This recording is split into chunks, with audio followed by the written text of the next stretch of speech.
episode of The Last 7, a Newport-based podcast of not-so-philosophical wax regarding the last 7 days. I'm your host, as always, Dan Rowley. Joining me today, Antonio Romola. Hello. Kenneth Trainer. Hello. And back from his Bulgarian trip, great Uncle Bulgaria himself, Justin Cliff. Konnichiwa. Yeah, Is that Bulgarian? definitely not. Definitely Japanese. Why do we automatically assume I've got to speak Bulgarian just because I've been there? Well, no, but why have you automatically assumed you have to speak in some other foreign language just because you've been travelling a lot? Do you know Bulgarian while you were away? I did, yeah. Go for it. Da is yeah. Brilliant. Oh, easy. So, no. Ciao ciao is goodbye. Goodbye. Oh, it's the same as the Mercy Thank you. is thank you. Yeah. I did learn hello, but I can't remember it now. I've been back for like 2 days, so it's just in my brain. It's just erased that language from my head. Hello is pretty. It's normally like hello or something. No, it's like like Chekrovika. oh, Like damn you go it. in and you go like Why do Chekrovika. they have to throw that one in after giving it? Yeah, Chekrovika. mercy. Everybody knows like Whoa. the French for thank you is mercy. So yeah. And because mercy was the only word I knew, a shopkeeper told me to stop saying. like that, I was buying cigarettes, so I was buying all the individual bits. So I was like, filters, like describing it all with my hands and stuff. And she was like, oh yeah. And I was like, mercy. Every time she picked one up, and I was like, Rizzler. She was like, oh, mercy. And she was like, mercy, no. like gesturing with her hands, like, stop saying it so much. And I was like, fair enough. You sure it meant thank you? Yeah. Sure you're going Rizzler, titwank, filters as well, titwank, tobacco and tobacco, titwank. Titwank very much. How was Bulgaria? It was really fucking cool, man. Because it all happened so quickly and I didn't really know I was going. I didn't look anything up. I didn't even know where I was going. I didn't know what the capital city was. I mean, I knew it was Sofia, but yeah, they asked me on the way, like, oh, do you even know where we're going? I couldn't remember that we were going to Sofia, but it's an amazing city, man. Yeah? Honestly, it's just like so interesting because there's like Russian influence there, there's communist influence, like there's big, massive, like strong communist buildings and statues and stuff. There's like, they love vodka, they love booze, they love beer, and it's so cheap. Like you can get like basically like a big fucking glass of vodka, and I was just drinking straight vodka with ice in it because it was just so good. It was so clear, But so nice, like, so nice. It didn't taste like vodka then? No, well, it had like that hint of vodka, but it was like nice. It wasn't like drinking shitty Smirnoff or Finlandia or anything like that. It was like Russian standard vodka, and they poured it like without any sort of measure. If they like you get a lot, and and it cost the equivalent of like £1 for like a glass, right? So beer, you get like a big bottle of beer for about £1. So that was really good. Coffee was amazing and cheap as well. It's like the nicest coffee you've ever had. It's like pastry that you've seen that they've just pulled out of the oven that they've made. They stick it on a plate. You take both of those things to a table. They cook food and then they bring it to you and you eat it? No. It's Oh, different. Do they cook? They don't make it in Costa, do they? They don't make it in like fucking, shitty chains and that. And they don't have that many shitty chains. I swear there's been the same fucking muffin in Coffee One for like a year or so. Probably. Blueberry muffin at the front. I reckon they just spray them with a bit of water before they open, just Oh. so they look a bit more moist. But no, Wet is what you're on about. you'll get that, and you'll sit down at your table, and you'll really calculate how much it costs you, and it's cost you like the equivalent of 70p to have like a full amazing cup of coffee. So I'd say to anyone, get a plane over You there. can't brag about a full cup of coffee. No. I mean it's big. I mean like a big Okay. cup of coffee. You get this fucking thing. And everyone there is nice and friendly. When you go out, it's like a totally different feeling. Like everyone's welcome and inclusive and stuff. And they love to party. They like dance, have a great time. And it's not like punch ups or fucking assholes all over the place. I'd say like if you've got like a spare £200 in your back burner, you could have an amazing week in Bulgaria, including your flight there and back. Wow. You could have an amazing time in Sofia. Yeah, and there's so much to fucking go around and look at that's free. Like loads of stuff is just How free. much were the flights then? Do you know? So they booked them quite late, so they were like, there he is. As soon as he points out his chin. So they booked them Oh, quite love late. it. so- We're going to Bulgaria. Next thing. Recommendations of Justin. 120 quid return flights they were, but you'd get them cheaper than that if you booked them in advance. Was Sophia your best thing of the week? Oh, Yeah, definitely. yeah. Cool. Got anything bad happen? Got a worst thing of the week? Well, you rang me about Yeah, I'm overdrawn in my bank account. Like I'm in like minus figures. You haven't got an overdraft, was the point, wasn't it? I haven't got an overdraft, so yeah, I'm just in minus figures in my bank account. So they're charging me by the day, and I've got no fucking money to put in there. And I phoned Rowley, and I was like, "Yeah, mate, I don't think I'm going to be able to come. I don't actually have any money." So I just fucking scraped around the floor in my room, managed to get just about enough money to get here. Oh well, thank you for the effort, man. It's probably the worst thing of the week. Not that I'm here, but it's just that I didn't have the means to get here. No, he was only rang up hoping for what I can only imagine is sympathy by going, I just haven't got any money, it's something to do with being abroad, and I just don't think I'm going to be able to make it. You fucking idiot! Such a fucking tool! Well, you really haven't got any money. How have you not got any money? The thing was, I wasn't expecting sympathy. That's why I messaged him on Facebook first and told him I didn't have any money to prepare him. And then when he didn't respond, I was like, shit, I'm going to have to phone him and just hear the torrent of abuse I know is going to come my way for this. Yeah. And yeah, and it was true. But you're here, and it worked. So yeah, treat them mean, keep them keen. So, good things this week, mate? My worst thing of the week was to do with money as well, actually. Always. Yeah, mine was always to do with money, I've noticed. I have a lot of bad luck when it comes to, like, walking into Santander. I said that really weird then, didn't I? Yeah, like I said Santander. Yeah, Santander. Dare I walk into Santander? No, it was to do with Santander again. I cashed in £115 into one of those machines, and it spat out a fiver that it couldn't take, and I took it out, and then I put it back in again, right? It spat it out again. This time it got jammed. Once I took it out, instead of it asking me to confirm the amount I put in anyway, it just spat my card back out without letting me confirm that the money had ever gone in. So I went straight to the account. I was like, I've just put money in there and it hasn't gone into my account and it's gone.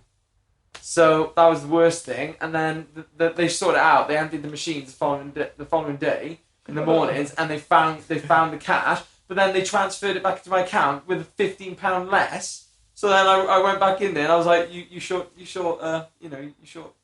paid me. I was like, you're 15 quid off. I was like, there should be another 15. She's like, that would explain why there was £15 left over on Saturday. So I told them how much it was I put in there, and they only gave me £100. But yeah, that was the worst thing of the week. I haven't got a best thing of the week. Well, the best thing of the week was that I got it back. But yeah, it's weird that the bank actually tried to just like properly rob you. Yeah, like an honest rob, not like a percentage rob or an over fucking charge or a tax rob. They just tried to rob 15 quid. Like. I swear there's a lot going on with karma in my life, though, because did I tell you about that time where it spat out 15 quid? Yeah, that's right, yeah. For nothing. So then I thought there was a bit of karma happening there when I realised that they owed me 15 quid and I never got it back. And I thought, well, if I want to be honest, I could go back and say, don't worry about the 15 quid, you owe me it, but don't worry, because I got 15 quid off you free. And then my brother said to me, maybe that's why they haven't given you back they've done you 15 quid. Because maybe they found in their system that I actually owe them 15. This bank is working in billions of pounds. When I went there the following day to say that I was short-changed, I was expecting the woman to come out and say, oh yeah, what happened, Mr. Imola, is that we noticed in our records that you've been given an extra £15. No, I really thought that's what it was, because it was the same amount. But then I wondered whether it was just there as a karma thing to make me realise, that it could happen back. I don't think it's karma. I think you just haven't got a fucking clue. I think it's cash points. I think it's you and your brother. You did two great minds get together. Yeah. Coming up with absolutely fuck all. I tell you what, something similar happened to us. Because, I drew some money out from a teller at NatWest Bank, and they sent me a letter saying that our teller gave you £10 more than they should have, so you just take that from your account. Really? Yeah, honest to God. I don't remember an extra teller being there. I don't remember rent or anything like that. Yeah, serious. Oh, mate, they could have been promise that happened. Holy shit. Yeah, they were giving £10. I was like, how the fuck did you know it was me? Yeah. For a little bit, I thought you said you took money out of Nutella. I thought you had stocks and shares. Like. Yeah, I think it was karma because I once smashed on purpose a jar of Nutella. I saw a picture of a tattoo of a minstrel that somebody's had. And it's it's one of the classic kind of music hall minstrels, blacked out, kind of white eyes, red lips and things, painted on. And I clicked through to it because I was interested in that. And then it sent me to a link to like the world's worst tattoos. Right? Oh, I love them. And there was one that I haven't seen, which is just beautiful. Right, it's a woman, and she's got like a full piece on her back, right, and it says, I don't know which way around to describe this for comic effect, right? But this is the way I read it.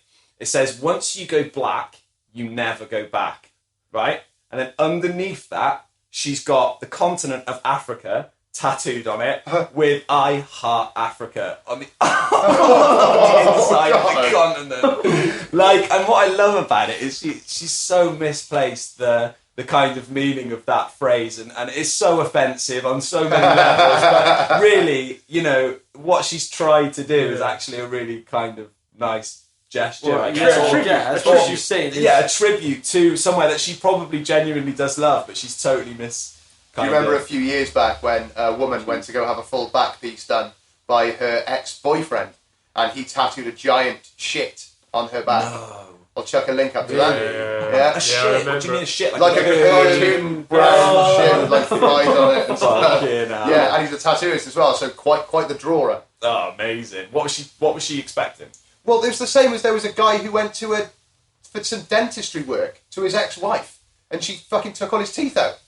Yeah, just knocked him out and took all of his teeth out. Oh, was it amicable? Yeah, no, she's still my dentist. Yeah, it's great. I'm actually going for some work next week. How was it? Go now. I'm going to sue her so bad. It's just like, yeah, keep that tattoo covered for a couple of days before letting you don't want it to breathe because it's a full back piece.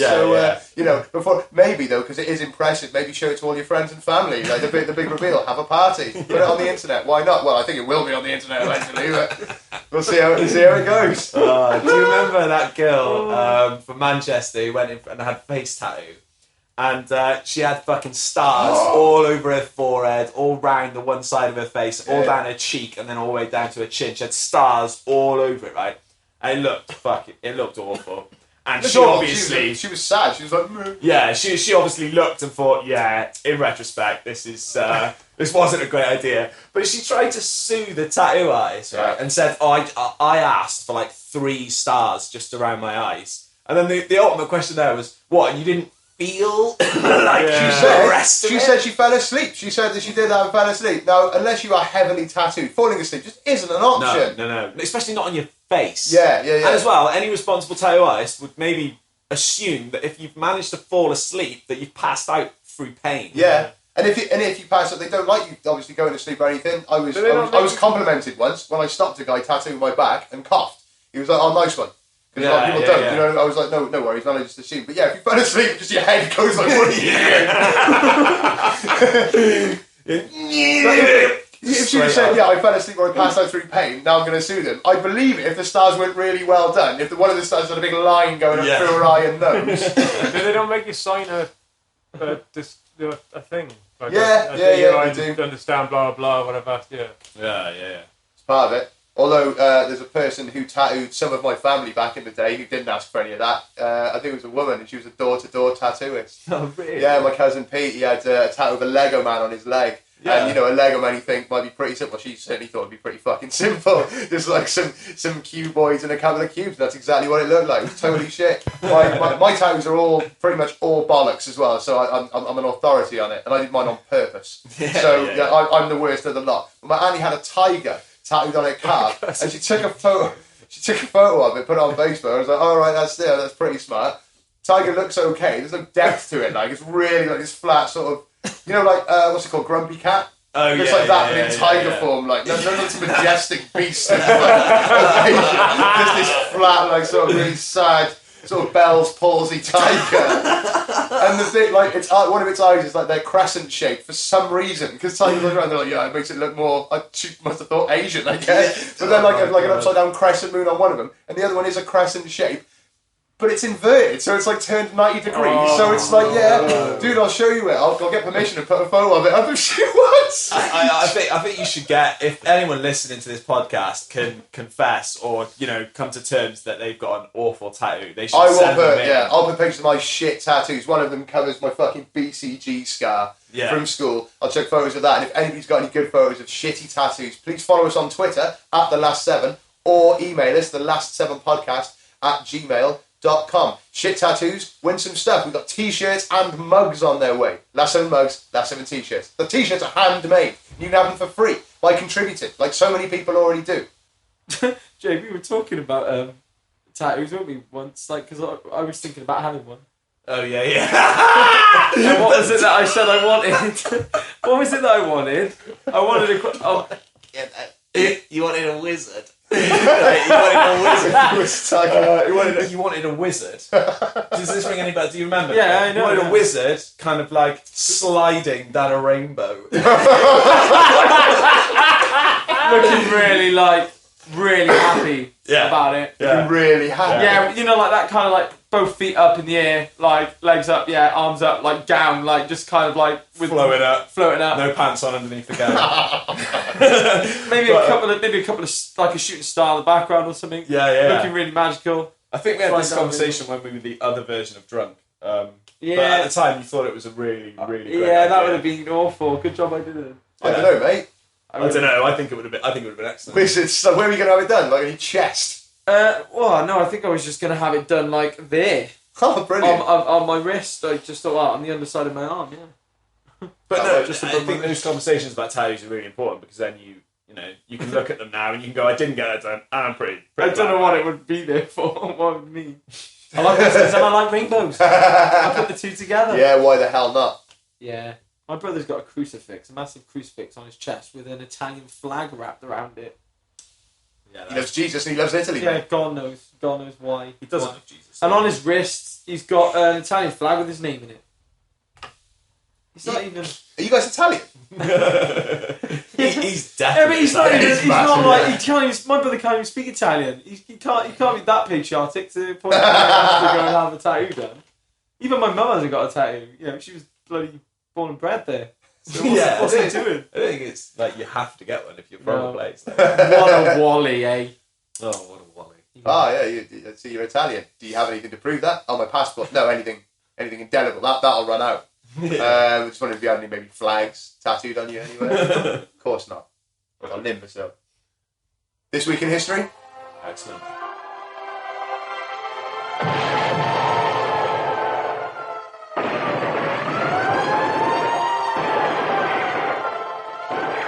Right, so this week in 1989, the first episode of The Simpsons is broadcast. Simpsons roasting on an open fire. Best show on TV in my opinion. Thoughts? It's pretty cool. Whenever I think of early Simpsons, it always brings back loads of memories being a kid and having a VCR and recording it and pausing in the adverts and trying to get as much Simpsons as I possibly could on video. Yeah, I loved it. I loved the old school Simpsons. I think the newer and newer it gets, the kind of worse it gets. I mean, only like tiny, marginally like worse. But like, yeah, I just found like the stories that they told back in the day were, I don't know. Dude, they show the few old. They show newer ones now on Channel 4 at like 6 o'clock. But they show some of the earlier series on Sunday. Yeah, Like, you saw through 2 or 3 episodes. And there was a couple on this Sunday that were fucking brilliant. The one where Bart catches the 3-eyed fish. Oh yeah, It's like Mr. Burns running for governor and stuff. Yeah. It's even better when you know the later episodes because a lot of it hinges on there's an ongoing joke that Mr. Burns doesn't know who Homer is. He's where they're like all of his life. But in the earlier episodes, they're like their mates and they go like to baseball games together. Yeah. He really helps him run for governor. He's been to his house for dinner. The baby shoots him. Oh, You know, he yeah, doesn't know who the yeah. fuck he is. There's a great line that Smithers says in one of them. He says, "Who is that carbon blob?" Homer Simpson, sir. All of the recent events in your life have revolved around him or his family in some way.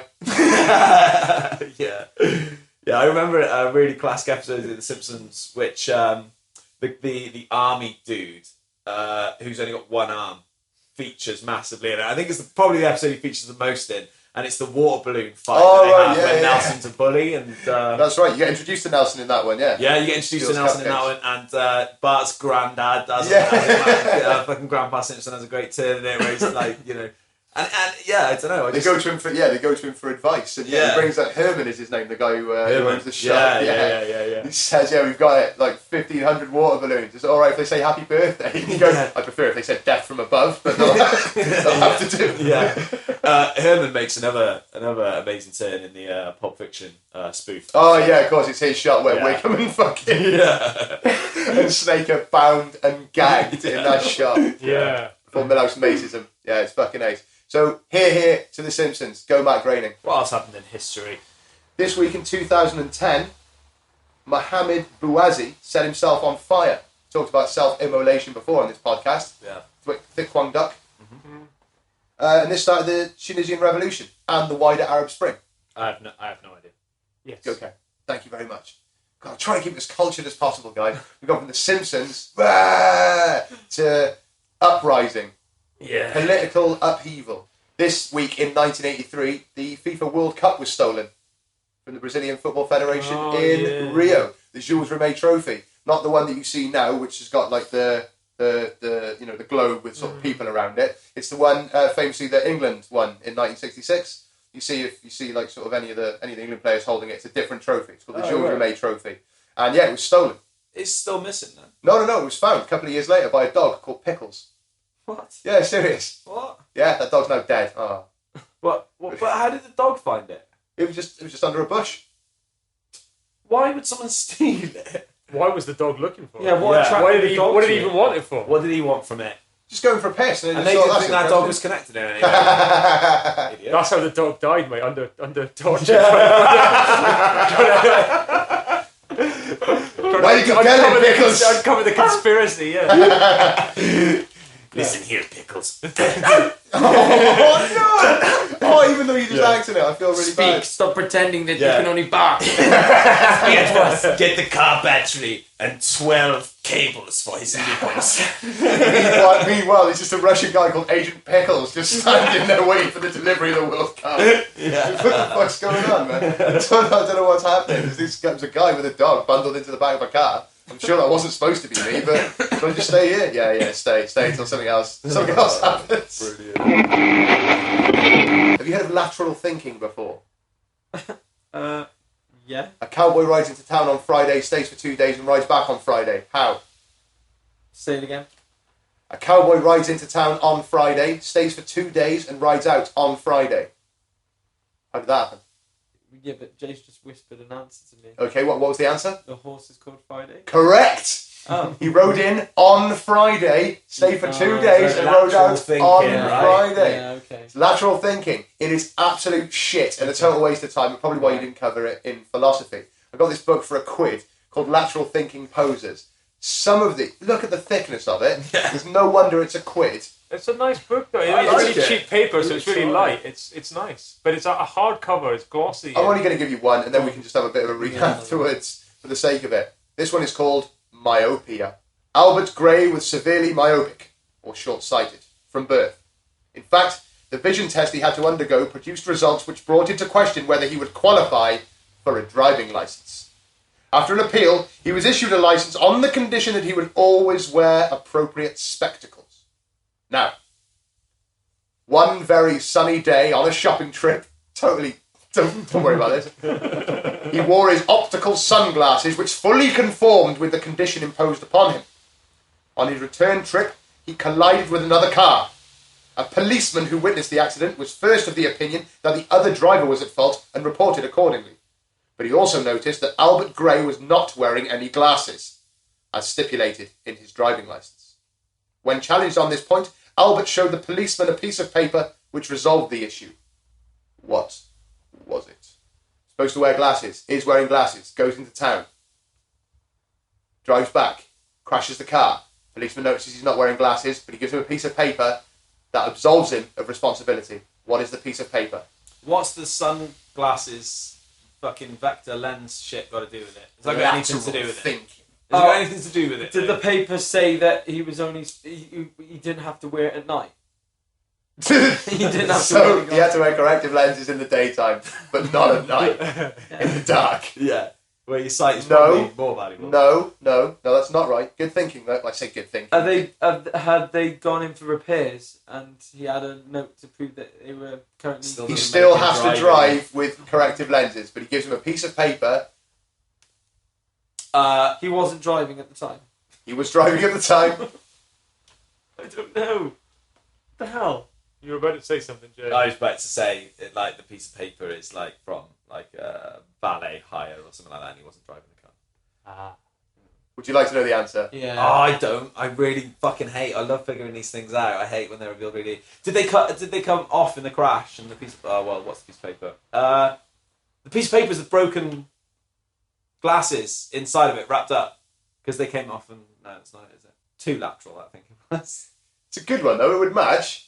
His glasses came off in the crash. Yeah, and then he scooped them up in a Scooped piece him of up in a bit of paper.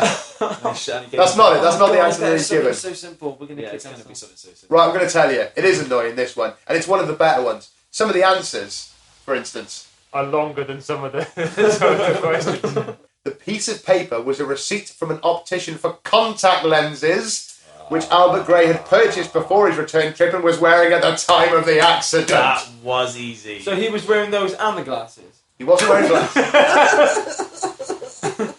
So He wanted everything was super huge. sight. So hang on, he never had the yeah. glasses in the first place. Yeah, he was wearing the glasses. He drove into town, got his contact lenses, popped them in, and then drove back. Oh. And then when the copper said you're not wearing glasses, here's a receipt to prove that I've got. Oh. I see. One more before we have a coffee break, okay? A man walked into a pub and asked for a drink. The publican had never seen the man before, but without saying a word, he pulled out a gun and shot him dead. Why? Really pained expression, Jay. You're Yeah, really worried Well, about I it. think the guy recognised him, obviously. Never seen him No, before. he's Oh, never you seen should him before in say his no, life. never seen him before in his life. Oh, he's famous, but he's never seen. Oh no, that's So we'd have seen him. He thought he was someone else. He he just recognised him for someone else, got the wrong person, shot the wrong person. How would that happen? Twin. Banging.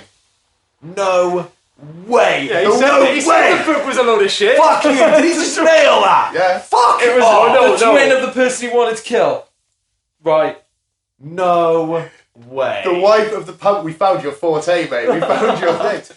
The wife of the me. publican had been killed by the identical twin of the man who came in to buy a drink. The murderer had been acquitted in court on a technicality. The publican had been in court and, not knowing about the twin, assumed that the man in the shop was the murderer and shot him in revenge. High five, mate. Yeah, not bad. So, you've got some more stuff. You've got some more stuff from the archives of your schooling. So it's time, once again, for the re-education of Antonio Ramona.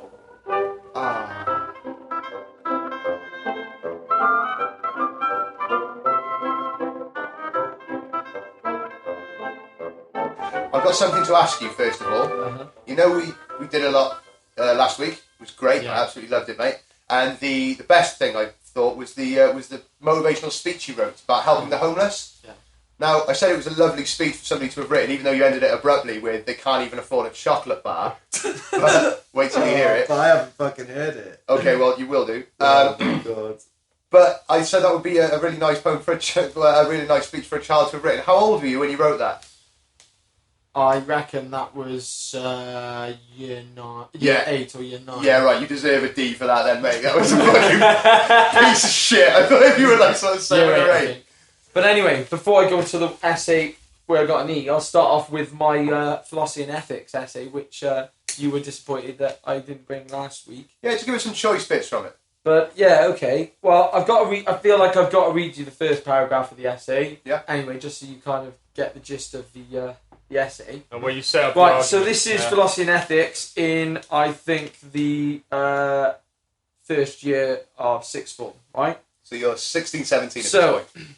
Discuss critically the view that in matters of sex we need to follow the dictates of conscience. Okay? In most religions, sex is valued as a pure and sacred gift to mankind, and if sex is misused and abused in ways such as having sex outside of marriage or having oral sex, etc., it becomes immoral and sinful. Most people nowadays don't see anything wrong with doing these things. Religions such as Christianity and Judaism believe these acts are immoral and devalue the pure nature of sex.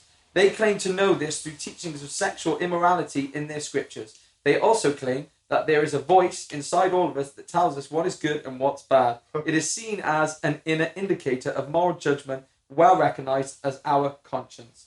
Alright? That's how I started. Very nice. Okay? Sounds pretty good, doesn't it? Yeah. Yeah, it does. Yeah, it makes me question whether or not at some point between then and now you got hit in the head with an object.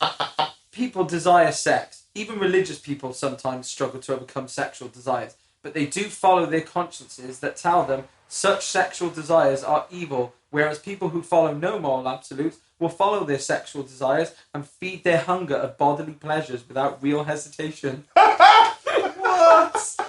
Sigmund Freud, an atheist and psychologist, defined the conscience as guilt. A person may have a guilty conscience after committing adultery and then say that he wish he hadn't done it. Freud said that the conscience is present after an act has been committed or a decision has been made. Freud believed that the conscience is formed when a person has done something that is condemned in the society in which he lives, or when a child does something that goes against the rules set by his parents or teachers. I would argue that when a person feels unclean after masturbation, it could be God telling the person that masturbation is a bad act, meaning that the conscience could be the voice of God, suggesting the importance of following conscience. Like God is watching you have a little Timmy Tim. If you'd have read that in church, mate. Yeah. Hey! Okay. If the conscience is the will of God, following it in the matters of sex means having sex for reproduction purposes. And if not for this reason, then to have sex is not willed by God. So for two men to have sex would be wrong. You're not saying that. You're saying if it was the voice of God. Yeah. Making the argument that Yeah, but it's his argument that he's put forward. If you go back to the previous one, it says Sigmund Freud's feeling on this is dilly dee, and this is why we feel God. My opinion is that God. I would argue that. Yeah. Okay. Okay. J.S. Mill believed that the conscience can either be strong or weak, and that a weak conscience needs to be developed. So if a person has a weak conscience and follows it, the person could be making wrong decisions. This is my conclusion now. I would agree with Mill, and in conclusion argue that the conscience will only make good moral decisions if the person is morally disciplined and sees life as having value. I believe that people who have no morals or values have no conscience. Only once a person has morally disciplined themselves can they trust their conscience to guide them in any kind of ethical decision making. I think this is very important because I believe a person's conscience reflects their level of moral discipline, maturity, and commitment to life, others, and themselves. Okay, I got a C for that. 28 out of 45. It's not bad at all, mate. It's not bad. Okay, so that's a pretty successful and profound essay. And then in drama, I wrote an essay on a play called Nearly Men. I'm not going to read the whole essay, I'm just going to read the first sentence because I think it was doomed for an E the moment I put this in. Because from that point onwards, the teacher's just like putting in, shitty little remarks and comments on what I'm writing. It starts like this. The key themes explored in the play, Nearly Men, were friendship, bondage, and trust. Now the teacher has circled bondage, and above it has put, beware of using dodgy sexual terms. Sounds like your teacher's an idiot, man. What the hell? Why is she putting that on? At the time, I probably thought it was quite funny. But for a teacher to put beware of using dodgy sexual terms, obviously I didn't mean bondage as sexual. At the time, I wouldn't even have thought of bondage as two men. And she's put that in there. And then, so when you were seeing it back, you were like, what? And then at the end, she's put, just too short, timing, length, and structure are major issues. You will receive an E. I can see that piece of paper, and I can see there's a lot of red pen on it. Oh, damn it. Yeah, it's all pretty damning, mate. It says here really early on, you've only answered the first half of the question, so you can only get half marks. 3 out of 10, D, final grade. That's quite early on. And then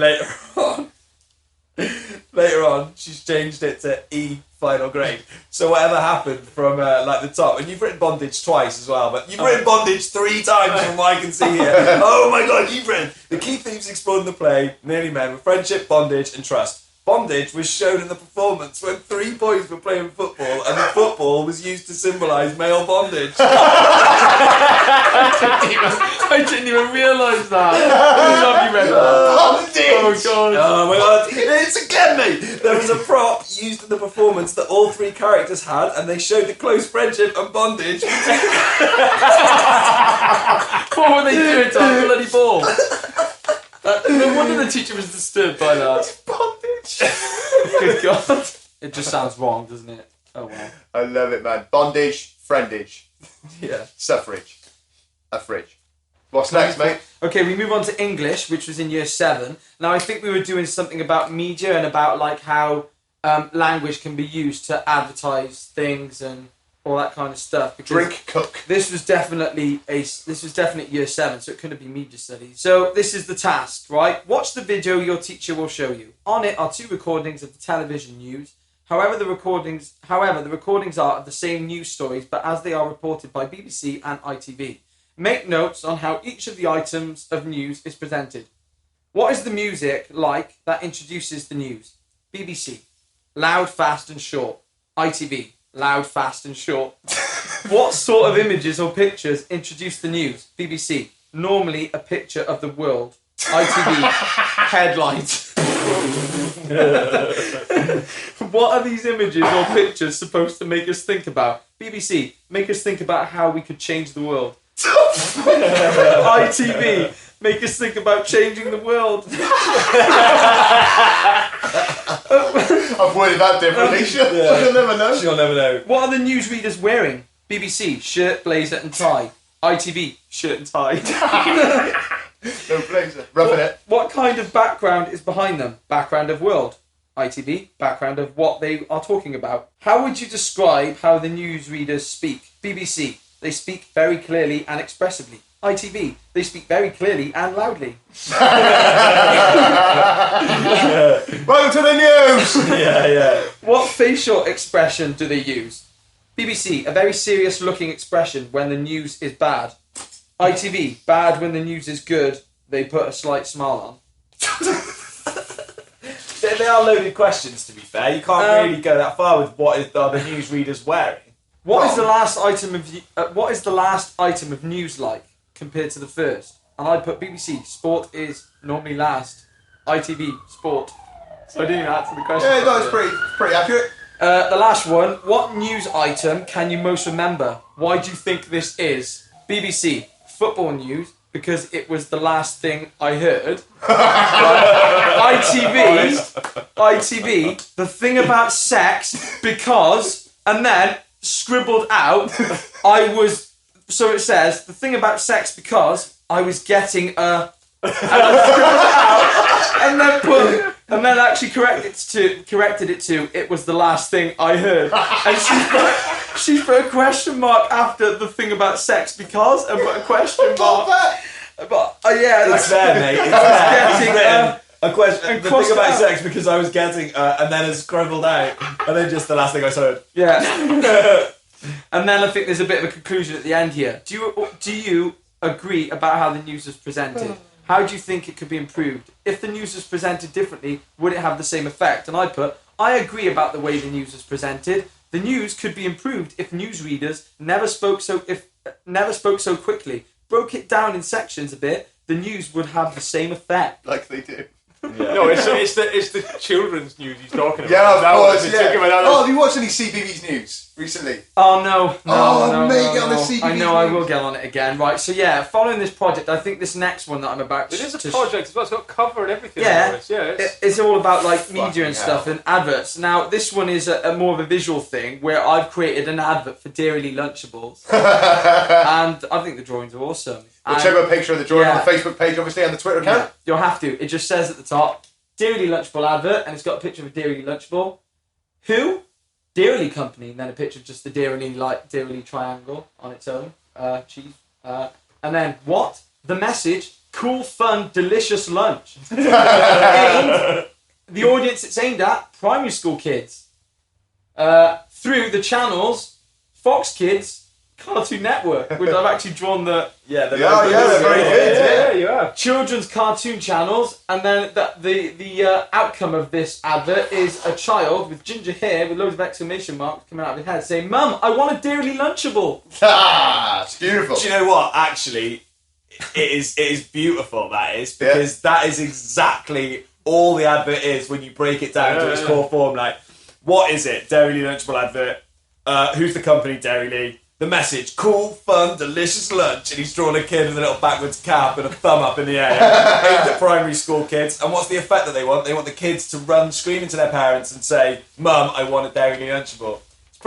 He's pretty much nailed like class 1 of advertising. Following this, Justin looks like he's about to fucking. Oh god, I've just seen the picture attached. Following this, Oh god, this is gonna go online. yeah. Following this was I had to then write a pitch to sell something. Right, I had to actually try and sell my dad.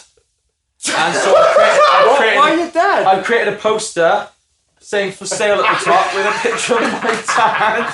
Right. Now you'll see this picture because Dan's going to put it up. I can't believe that I brought this photo of my dad to school. My teacher must have been wondering what was wrong with my dad. It's a picture that my dad posted. My sister put a couple of like plaits in his hair, and like then he posed for it in a really oh god, he looks terrible. He's got a moustache and massive 70s glasses and a stained t-shirt.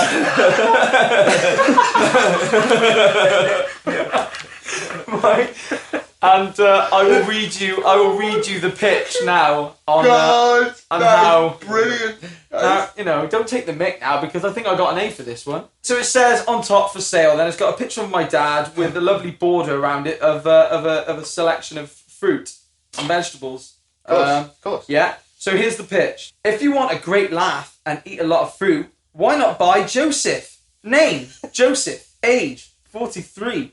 Present address, number 2, the Greenlands, West End, Mega, Monmouthshire, blah, blah, blah, blah. Physical description, black hair, brown eyes, has a moustache, medium build, 5 feet, 6 inches tall, and wears glasses. Uses, he sells fruit and vegetables from all over the world, and he delivers them to shops and restaurants. How to look after Joseph.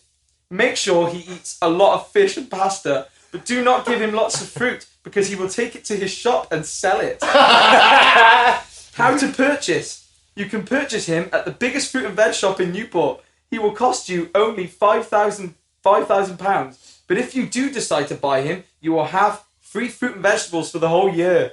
That is an advert for your fucking shop. Yeah. That's not an advert for your dad at all. The teacher's given me a 1A and she's put, sounds a bargain. A lot of detail here and well presented. You have worked well on this, Antonio. If my English teachers weren't concerned about how I may have been, what sort of family background I was coming from, my French teacher definitely was concerned when she discovered this inside my French book.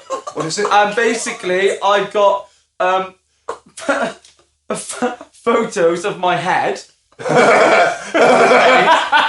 Cut out and glued into my French book, and then I've taken taken pictures from magazines of like other people's bodies, like their upper torso.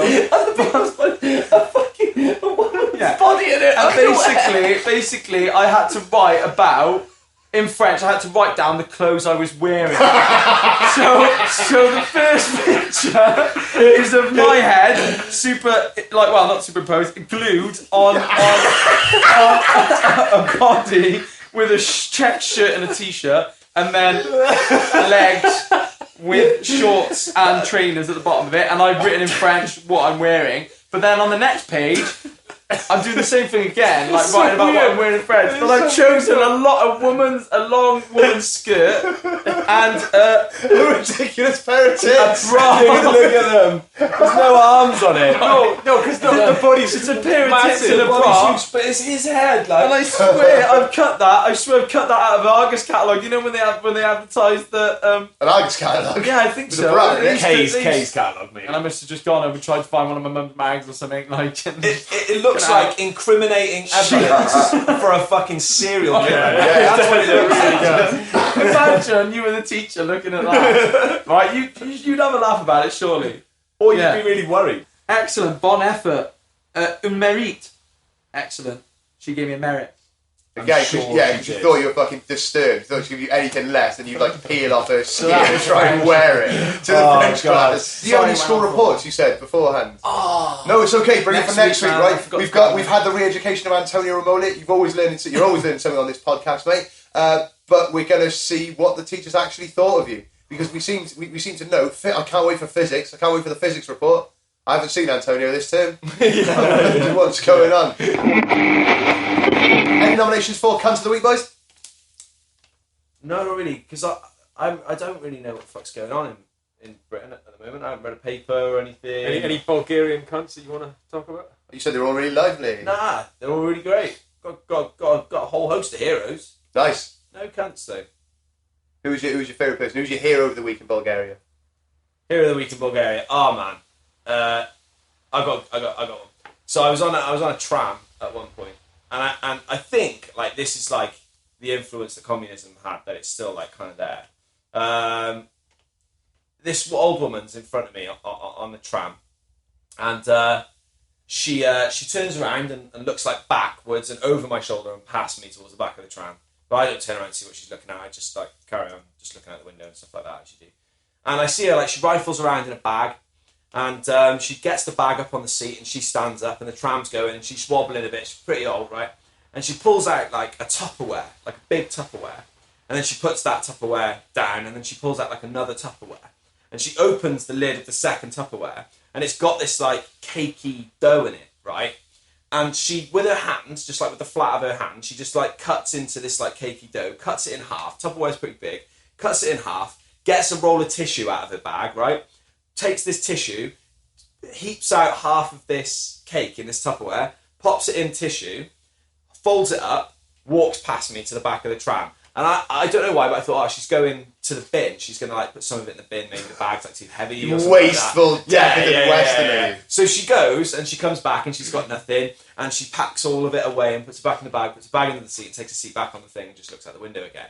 I was too curious. So I turned around and there's a homeless guy on the back of the tram because they're easy to jump on and off. There's no conductors. They just trust that you'll pay like a left. And he's fucking munching down on this big loaf that this woman has given him. Beautiful. And he's just got like a big like grin on his face, and you can tell he's fucking starving hungry. And so I just came to the conclusion that she goes around the city and just feeds people. Yeah. She's got this whole kit to feed people, and yeah, she's by far my hero of the week. Stonking, unknown Bulgarian woman, this week's hero of the week, without question. Awesome. No cunts of the week, Tone? Well, possibly one, yeah. I just remembered actually. Chinese man in the market? No, but it is Some someone in the foreign market, person mate. who's confused. No, it was ridiculous. I was setting up the store in the morning, and a girl. I just want to point out that Paoli just did this like shruggy, like yeah, it's the fruit. Here we are, the fruit stall again. Plenty of cunts in the market, like. Just go Oh, there really are. A young girl came. Well, I say young girl. She was probably about 20, 28, maybe. Yeah. So 29. older than you. Right. Go on. No, well, I mean, she's just a young woman, right? Came into the shop and she said to me, "Excuse me, love, can I borrow your phone? Have you got a phone I can borrow to ring my boyfriend just so I can tell him where I am?" I was like, "Yeah, that's alright, no problem." She told me the number. I typed it in my phone, then handed her the phone. Right. So bear in mind, she asked me if she could borrow it to tell her boyfriend where she was. Right. That was not the case. She rang him. And then she just started having a massive full-blown argument with him, saying, "Where the fuck are you? Oh, you're still there, are you? Oh, she's a fucking slag, right? If she don't fucking leave that house before I fucking get there, so I'm gonna fucking beat the shit out of her." And he goes, "Oh, why are you fucking lying to me for? You're a fucking waste of space, blah, blah, blah," she was saying. And then, speakerphone? And then, she, like, speaking to him on the phone, and then she went, "No, how did you hear him? I couldn't hear him. I could just hear her." Stood in front of the shop mind on my phone, having this argument. And then she said something to him like, "Oh no, you can't go. Oh, why don't you go sleep with the neighbour as well? Oh wait, I forgot. She's already fucking pregnant." And all this is happening in front of the shop. Good job there was no customers about because it was really early in the morning, right? And it was going on for ages. And what was really funny about it was I kept kind of like, my mum was getting annoyed. She was like, "Get your phone back now. Get your phone back, you idiot. Why did you give me your phone?" And I was like, "Because I didn't know she was going to fucking..." So I kept walking up to her and kind of giving her that look of, "Can I have my phone back now?" kind of thing, you know, like gesturing for her to have me the phone. And every time I did that, she said to her boyfriend, "Right, I gotta go anyway because I'm borrowing this man's phone at the bed shop." Right? And so it sounded like she was about to hand me the phone back. Every time she did that, she carried on. She carried on for a while. And then at the end, she was like, "Sorry about that, love. Oh, and by the way," she goes, "if he calls you back, tell him I'm in Merthyr." So she's lying to him. I was shitting my pants there because I was thinking, if he rings me thinking that I was like, she goes, "If he rings you thinking you're like, you know, some random bloke and gives you shit," she goes, "just tell him, Brilliant. Explain it to him." So I was there thinking, what, I'm going to have some angry guy coming to the market now trying to like find out who the hell I am and beating the fuck out of me for something. And then she came back to the shop a couple of days after. With him? No, with him. And everything seemed hunky-dory. Pointing at you. "That's him. Yeah. That's the fagger. That's the fagger who wanted his phone back. Oh, bruv. Why you taking my missus to Merthyr?" So what about you, Dan? You got a cunt? One nomination for Cunt of the Week. It's been big in the news. Baroness Jenkin, who said that food banks are needed because poor people don't know how to cook. She said, I had a lovely bowl of porridge this morning that cost 4p. A bowl of sugary cereal will cost 25p. So she's having a go at people who can't afford to eat. Food banks utilised by people who, of course, haven't got the recourse for food because they have to warm their homes. Some, of course, have children. With Christmas coming up as well, quite the sort of wanky statement to say. This is a baroness who, she's in the House of Lords, right, Ken? Yep. Sits in the House of Lords, and last year spent £250,000 on champagne. They changed their caterers from last year because it was the same caterers as the House of Commons, and they said they didn't want the same caterers as the House of Commons because the champagne wasn't of equal quality. So, £250,000 on champagne, and has the nerve to brag about her 4p porridge. Horrible cunt. Are you ready, Tone? Yeah. Then it's time for a question of tone.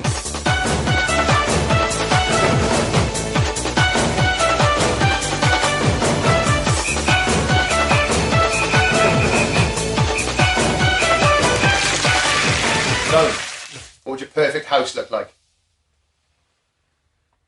It would definitely be like a log cabin. 2 floors, but just a log cabin. With an old looking fence around it. Maybe a little maybe some chickens walking around by the doorstep, like where they're just allowed to run free. Some chickens, like, you know, walking around. Alright, so always smoke coming out of the chimney, like with a constant fire burning. Log cabin.